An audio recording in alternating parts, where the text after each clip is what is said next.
Que pasa, mi amigos? It is I, nemA here, and I want to talk about a game I picked up recently for the Nintendo Switch called Nova 111. This game has been released on multiple platforms and has been out for quite a while, but it just recently got ported to the Switch. So I thought I would pick it up and find out why everyone was so excited to play it. But first, I do want to remind each and every one of you to please hit that like and subscribe button. And remember, if you subscribe, I will make an embarrassing phone call for you.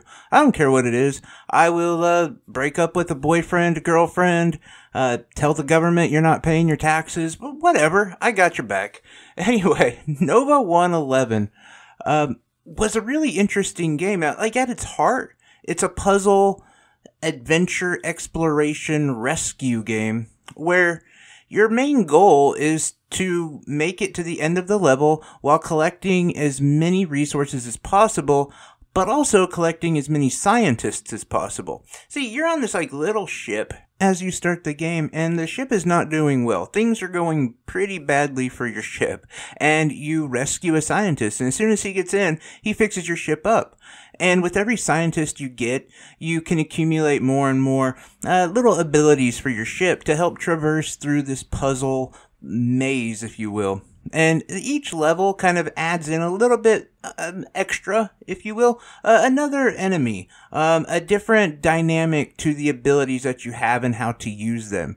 And so this is a game I think that anyone can kind of pick up and play, but very few people can actually master it. Because not only do you have to traverse these puzzles that come in the form of just navigation, but also you have to fight enemies, and the enemies can really vary in their abilities to be effective against you, if you will. There are a few enemies that are downright difficult, and you run into them and you understand you're probably going to lose a couple lives until you learn their pattern and until you realize what they're doing. And you have a lot of options and abilities available to you, and you have to kind of figure which tactic is going to be best for each enemy. And there's definitely multiple times when there are multiple enemies that require different tactics, all kind of at the same time. And this game can get very chaotic, but at the same time, if you understand what you're doing, how to do it, the tactic in which you're trying to beat the enemies, it can be very addictive and very fun. And one of those games that I think the saying "one more time," well, it really sticks to this game, because you'll have many opportunities to experience their patterns and you'll experience the exploration, but you understand there's always a little bit more that you didn't find. There's always another upgrade that is out there that you kind of want to discover. And the other big thing about the one more time, one more turn kind of mechanic in the game is every move you make is counted as a turn. And at the end of a level, you're calculated on how well you did, based on your turns, based on your damage, based on the resources, based on the scientists that you recovered.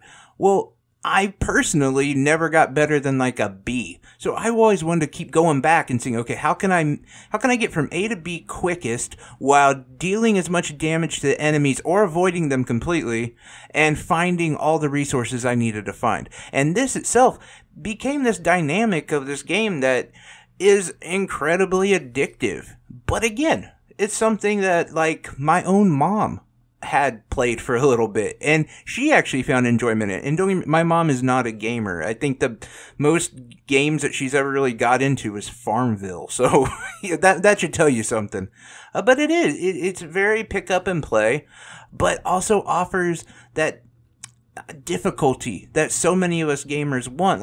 If I told you there's a game that your 5-year-old could pick up, you would say, well, I'm probably not interested in that game because it's probably going to be boring. But this is not that game. Like I said, few people can master, but many can play. And as you play it, you'll pick up different tips and tricks. And every time you go through it, you'll find a little bit more to explore, a little bit more to help you, and a little bit more that will eventually get you into that A tier rank that you want to be at. But anyway, I personally really like it. I don't think it's a game that I would say is for me.